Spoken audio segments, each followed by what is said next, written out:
Oui, vieux Bakalenja, dis-moi encore, qu'est-ce qui se passe? Mais quel est l'enseignement qu'on peut tirer de tous ces frères qui sont là toujours à critiquer le pays qui nous a réussi, le pays qui nous a tout donné, les perspectives pour l'avenir? Quel est l'enseignement qu'on peut tirer de tous ces frères et sœurs africains qui se font le mal entre eux dans une terre étrangère, alors que ce frère-là, c'est que j'ai des problèmes de charge, et il disparaît comme ça, alors que je ne lui ai jamais fait du mal. Ah, tu sais, le Seigneur Jésus-Christ n'a jamais fait du mal à qui que ce soit. Le Seigneur Jésus-Christ a multiplié le pain, le poisson, il a nourri 5000 hommes, 4000 hommes, sans compter les hommes et les femmes. Mais à la fin, on l'a abandonné. Seul. Il a été trahi. Les gens ont oublié tout ce qu'il avait fait. Toutes les merveilles qu'il avait fait, les gens ont oublié. Et la majorité l'ont condamné à la croix, le Seigneur Jésus-Christ. Qu'est-ce que tu crois que les fils et les filles de Satan le diable vont faire quand tu es trop gentil? Qu'est-ce que tu crois qu'ils vont faire? Ils vont toujours incarner en eux la nature de leur papa Satan le diable. Tu vois, ils sont méchants et ils pêchent dès le commencement. Toi, tu croyais qu'il était en relation avec toi. Dès le premier jour où vous vous êtes rencontrés, il était déjà dans le mensonge. Mais moi, je pense que, vieux Bakalenja, tu dois remercier le Seigneur Jésus-Christ de cette situation. Pourquoi? Parce que ça t'a permis de te libérer d'un tel sorcier. Parce qu'un hypocrite, c'est un sorcier. Quelqu'un qui vit dans la méchanceté, c'est un sorcier, fils du diable, fille de Satan.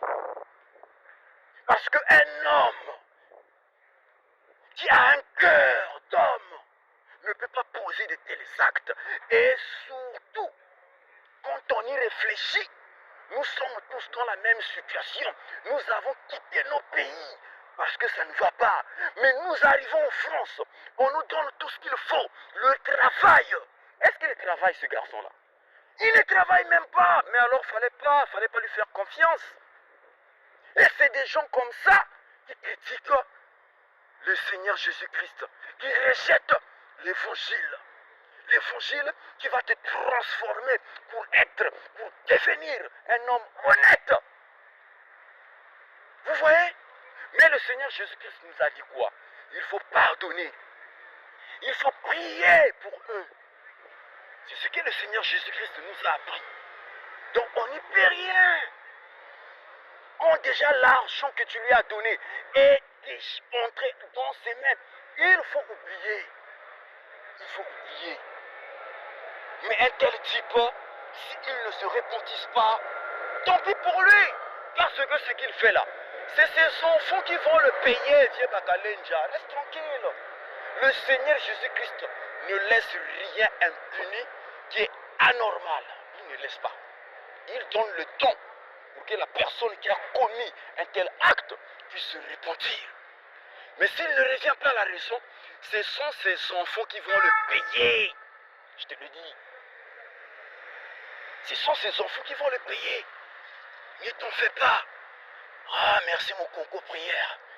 Vraiment, tu es vraiment quelqu'un qui nous console dans ce genre de situations.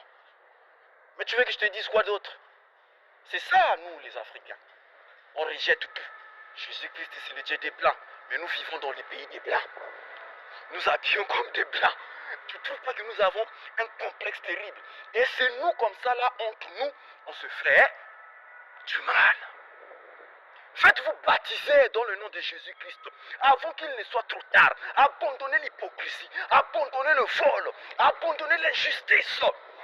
On vous le demande simplement. Et faites-vous baptiser dans son nom avant qu'il ne soit trop tard.